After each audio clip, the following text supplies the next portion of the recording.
이 시간에는 우리가 잠 못 이루는 밤이란 제목으로 말씀을 나누도록 하겠습니다.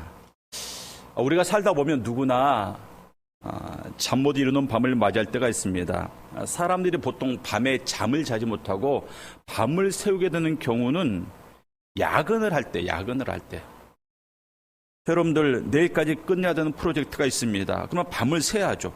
밤새워 작업하고 그리고 새벽녘에 잠깐 사우나 가서 씻고 눈 붙일 겨를도 없이 그냥 커피 한 잔으로 그냥 아침을 대신해서 그냥 그렇게 대충 그냥 먹고 사장님 앞이나 또 거래처 앞에 가서 발표를 하거나 보고를 해야 됩니다. 또 시험 기간에 이제 곧 있으면 이제 중간고사 기간인데 자, 우리 학생들이 내일이 시험이면 오늘 밤에 밤을 새는 학생들이 있습니다. 뭐 꼬박 새지는 않더라도 늦게까지 공부하다가 새벽녘에야 잠이 드는 그러한 경우가 있습니다. 또 있죠. 우리 군인들, 또 경찰들, 또 병원에서 응급실을 근무하는 그런 의사들. 이처럼 여러 가지 일로 우리가 밤을 새우는 그러한 경우들이 있다라는 것입니다. 그런데 그러한 경우 말고 우리의 삶 가운데 여러 가지 삶의 무게로 말미암아 밤에 잠을 이루지 못하는 그러한 사람들이 있습니다. 근데 이런 사람들이 꽤 많아요. 이러한 경우들이 삶 가운데 비일비재합니다. 그래서 이런 것들을 주제로 영화도 나왔어요. 봤더니 시애틀의 잠 못 이루는 밤, 그런 영화도 있고 또 헤르만 헤세가 에세이집 가운데 잠 못 이루는 밤이라는 에세이집도 있습니다. 여러분들 검색을 해보세요. 굉장히 많은 시인들이 잠 못 이루는 밤이라는 주제를 가지고 시집을 펼쳐냈습니다. 그만큼 이 시대에는 잠 못 이루는 사람들이 많더라는 것입니다. 자, 여러분들, 밤은 어떤 시간입니까? 안식을 누리는 시간이에요. 낮에는 일을 하고 밤에는 잠을 자면서 쉼을 누리고 안식을 누리고 충전을 갖는 시간이 바로 하나님의 창조 섭리 가운데 하나입니다. 밤에는 쉬어야 되는 겁니다. 그래서 밤에는 잠을 자는 것, 이것이 바로 하나님의 뜻입니다. 근데 사람들이 밤에 잠을 자지 못해요. 어떤 이유가 되었든지 밤에 잠을 자지 못한다. 이것은 하나님이 우리를 향한 창조의 질서에 어긋나는 겁니다. 그리고 창조 질서에 어긋나는 대부분의 것들은 이것과 관련이 있어요. 바로 죄와 관련이 있습니다. 사람들 가운데 간혹 이런 사람이 있을 수 있습니다. 저는요, 체질적으로 밤이 편해요. 밤에 깨어있는 것이 너무나도 좋아요. 집중력도 잘 되고. 근데 이런 사람은 자신의 삶을 한번 깊숙이 자세히 살펴봐야 됩니다. 혹시 내가 깨어있는 그 밤의 생활이 죄의 성질을 가지고 있는 것은 아닌가라는 것을 우리가 살필 수 있어야 됩니다.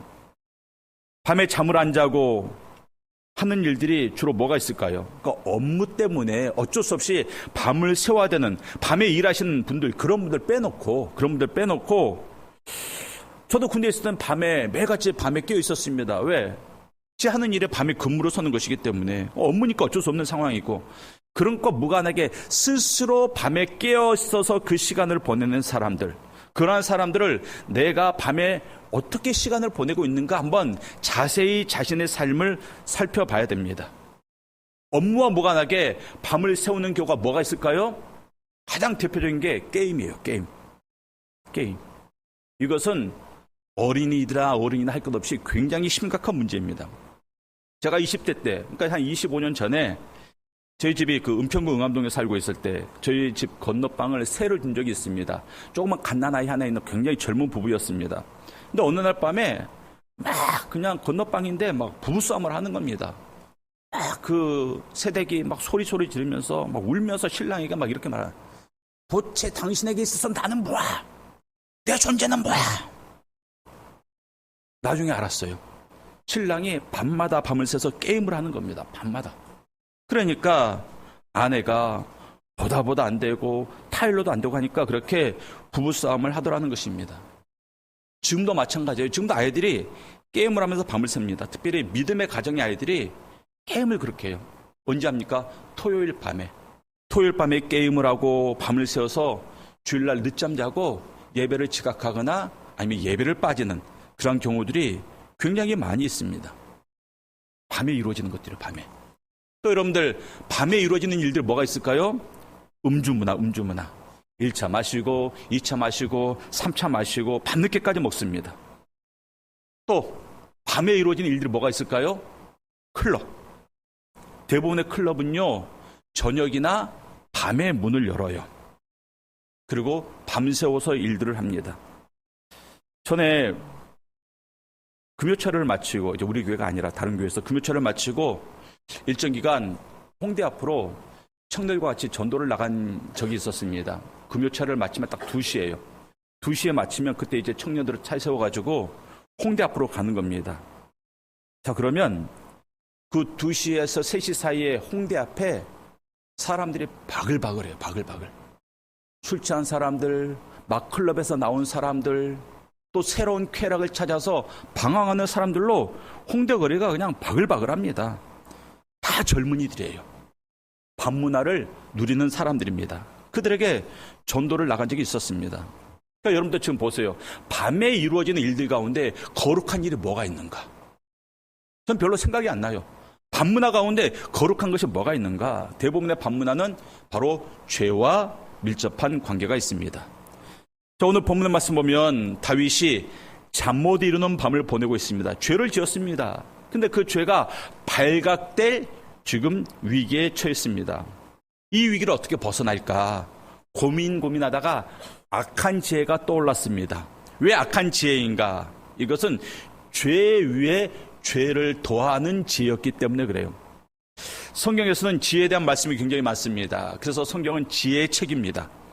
그 모든 지혜는 다 하나님께로부터 우리에게 주어지는 것인데, 이 악한 사탄 마귀는 무엇을 잘합니까? 하나님 흉내내기를 잘해요. 하나님을 굉장히 잘 흉내냅니다. 그래서 사단도 인간에게 지혜를 줍니다. 어떤 지혜입니까? 어떻게 악을 더 잘 행할 수 있을까? 어떻게 은밀하게 행할 수 있을까? 어떻게 더 사악하게, 더 파멸스럽게 악을 행할 수 있는가? 이러한 지혜를 사단이 인간에게 주더라는 것입니다. 지금 다윗에게 그러한 지혜가 떠오른 겁니다. 우리아를 전쟁터에서 불러오자. 그래서 아내와 동침하게 하자.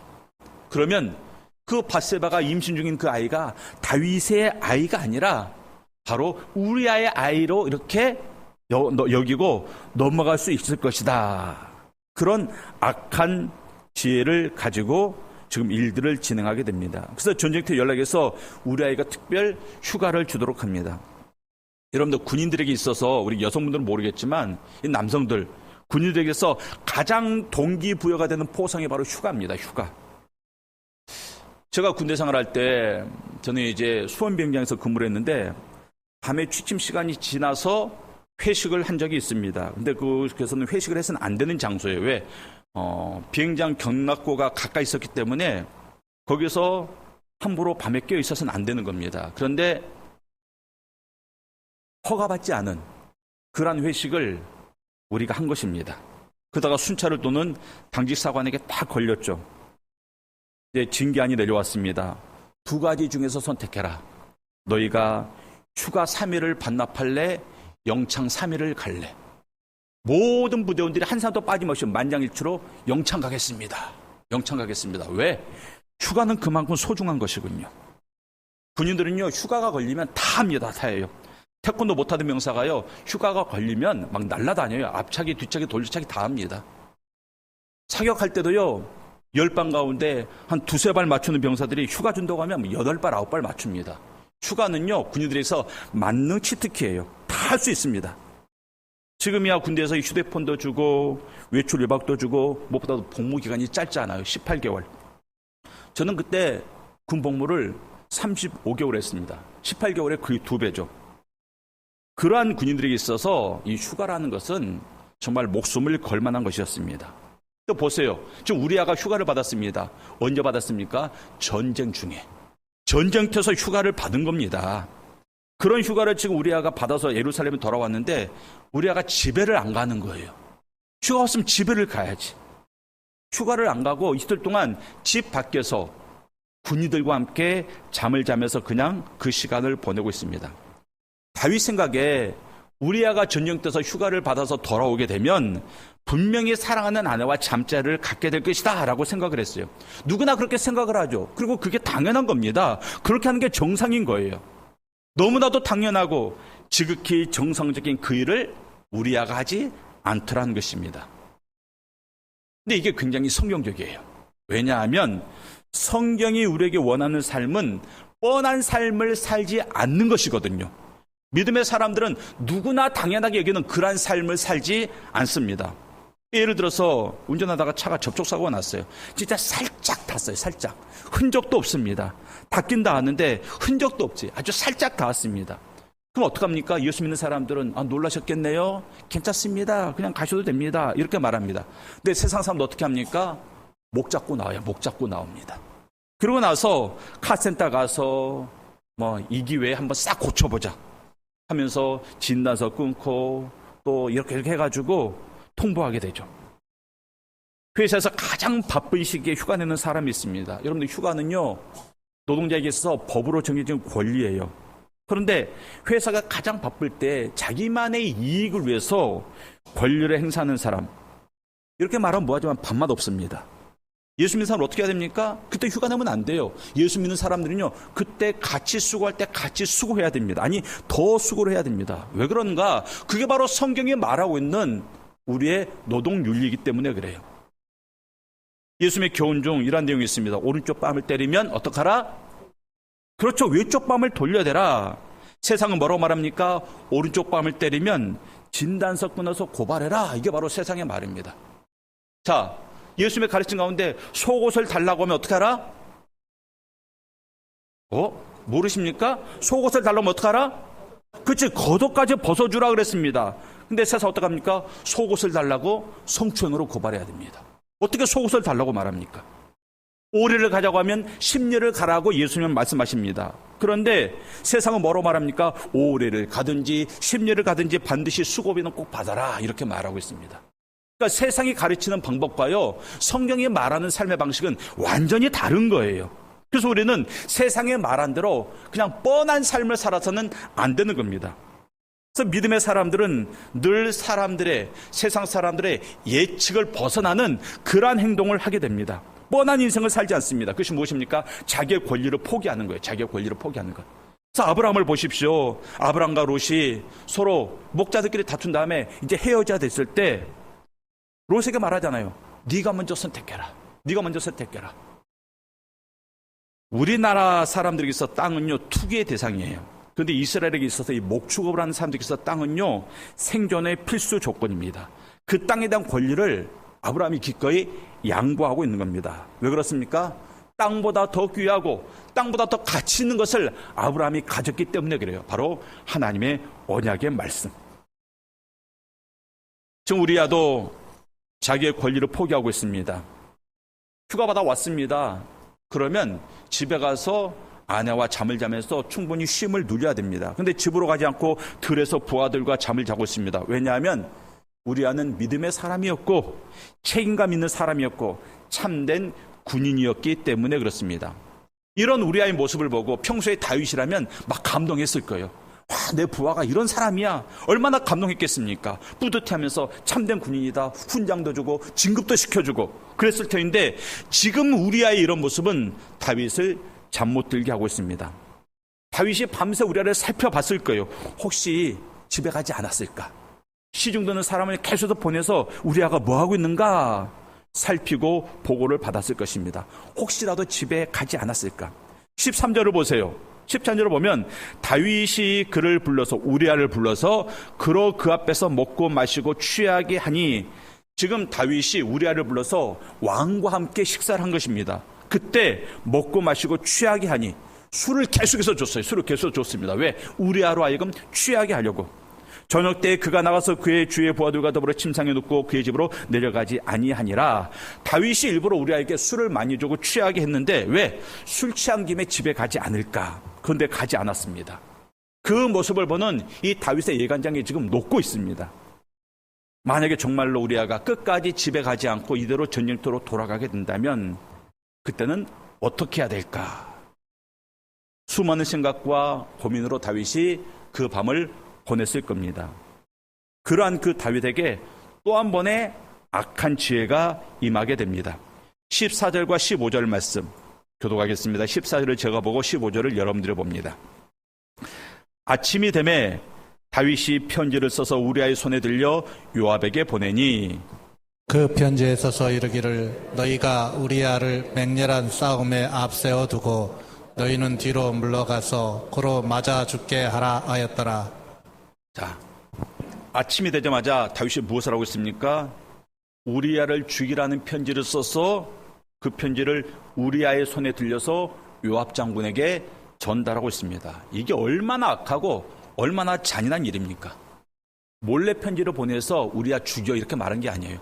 우리아를 죽이라는 그 명령이 있는 편지를 우리아가 직접 들고 가도록 했던 것입니다. 정말 이건 사악한 거예요.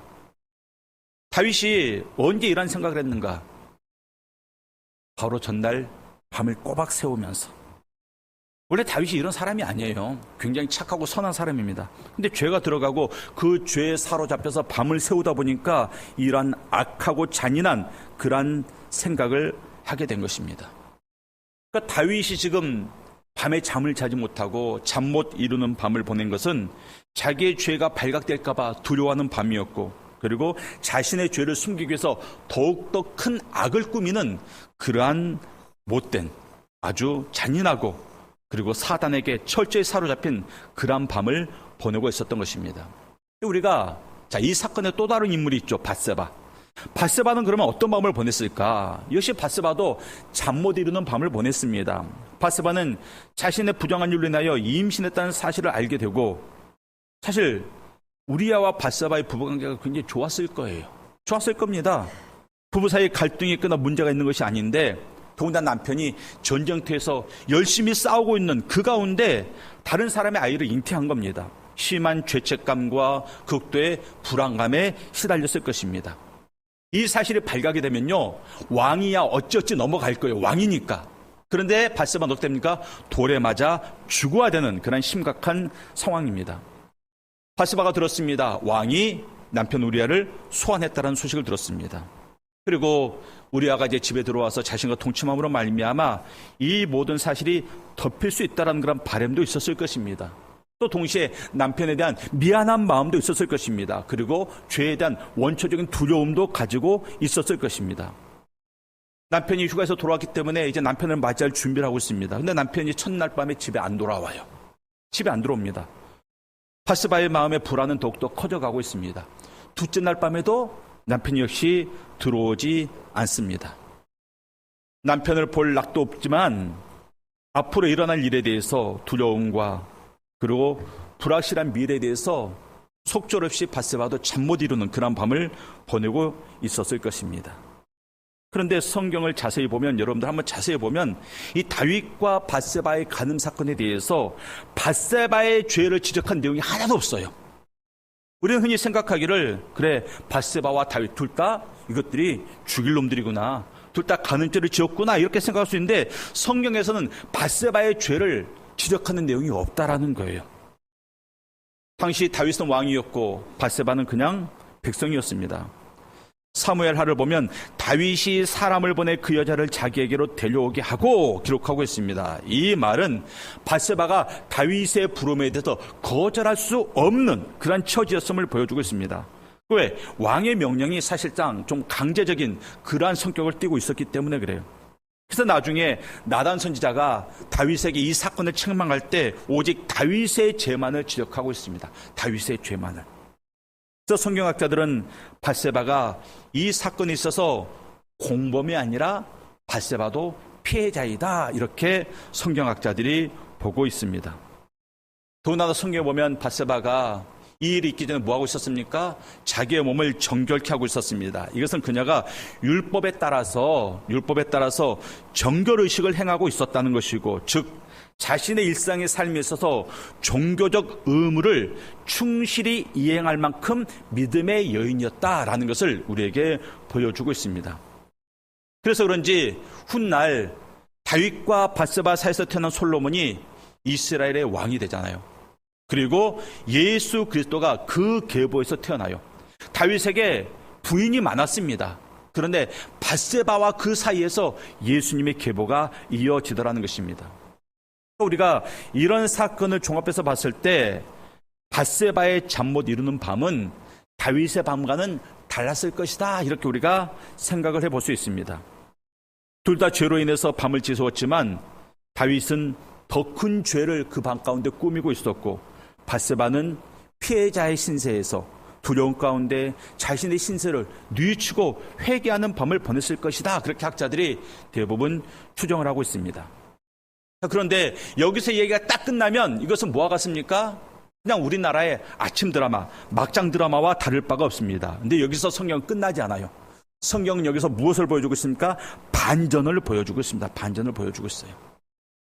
밧세바와 다윗 사이에서 이들이 이 고통스러운 밤을 보내면서 인간의 그러한 실패를 보여주고 있는데, 흥미롭게도 그들의 사이에서 태어난 이 솔로몬이 이스라엘 역사 가운데 정말 찬란한 부흥의 때를 이루어 가게 됩니다. 또 앞서 얘기했다시피 이 두 사람의 사이, 그 후손들을 통해서 예수 그리스도가 탄생하게 됩니다. 여기서 우리는 이 사건의 위대한 반전을 보게 되더라는 것입니다. 다윗의 사건 이후로 약 7년이 흐른 다음에 이 땅에는 또 한 사람이 이들 못지않은 고뇌의 밤을 보내게 됩니다. 바로 예수님께서 십자가를 지기 전에 이 겟세마네 동산에서 밤을 새워서 기도했던 내용입니다. 예수님께서 십자가를 지시기 전에 이 겟세마네 동산에서 어떤 모습으로 기도하십니까? 마태복음 26장 38절 말씀, 같이 한번 보도록 하겠습니다. 마태복음 26장 38절 말씀. 자, 함께 봅니다. 시작. 이에 말씀하시되 내 마음이 매우 고민하여 죽게 되었으니 너희는 여기 머물러 나와 함께 깨어있으라 하시고. 자, 내 마음이 매우 고민하여 죽게 되었으니, 예수님께서 이 마음, 고민하여 죽게 된 그 마음으로 그 밤을 꼬박 세우고 있었습니다. 그 마음으로 예수님께서 꼬박 밤을 세워서 기도하고 있었던 것입니다. 내가 고민하여 죽게 되었으니, 그러니까 예수님께서 이 밤은 고통스러운 밤이었습니다. 동시에 순종의 밤이었습니다. 예수님은 그 고뇌의 밤을 보낸 다음에 비로소 그 밤을 통해서 인류를 위해서 기꺼이 죽을 것을 결심하시게 됩니다. 그리고 우리를 위해서 구원의 길을 열어 가셨던 것입니다.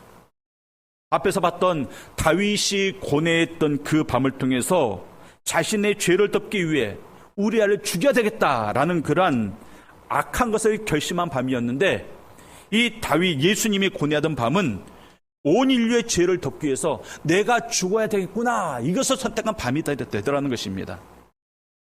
우리 사는 성도님들 가운데 여러분들이, 굉장히 많은 분들이 여러 가지 이유로 밤을 지새우는 분들이 있을 수 있습니다. 어떤 분은 자신의 죄, 다윗처럼 자신의 죄 때문에, 잘못된 선택 때문에 괴로워하는, 그래서 밤을 지새우는 분이 있을 수 있고, 또 어떤 분은 내 죄가 아닌데 다른 사람의 잘못 때문에 또 여러 가지 환경적인 어려움으로 말미암아 고통을 당하면서 밤을 지새우는 그러한 성도도 있을 수 있습니다. 근데 중요한 것은 무엇입니까? 우리에게 무엇이 있다? 반전이 있다나, 반전이. 모든 어둠의 밤 너머에 하나님의 은혜와 구원의 빛이 있다라는 사실입니다. 예수님이 우리와 같은 밤을 보냈어요. 예수 이 땅에 계시면서 그냥 평안하게 사신 게 아니라 우리와 같은 고뇌의 밤, 고통의 밤을, 근심의 밤을 예수께서 보내셨습니다. 그리고 그 밤을 통과하시고 부활의 아침으로 나아가셨습니다.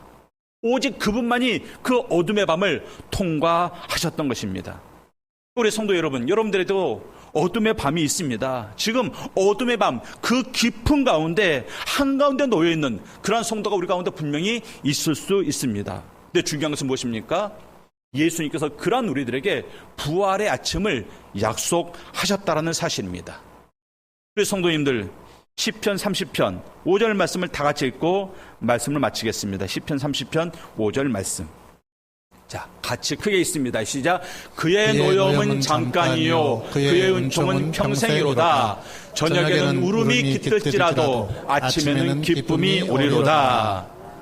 지금 여러 가지 삶의 무로 말미암아 잠 못 이루는 밤을 보내시는 그런 성도님들, 여러분들에게 이런 찬란한 아침이 예비되어 있음을 아시고 이 부활의 아침이 있음을 믿고 여러분의 삶을 이제는 그 빛 가운데 찬란하게, 강건하게, 부하게, 귀하게, 아름답게 만들어가는 이러한 부활의 귀한 주일이 되시기를 주님의 이름으로 축원합니다.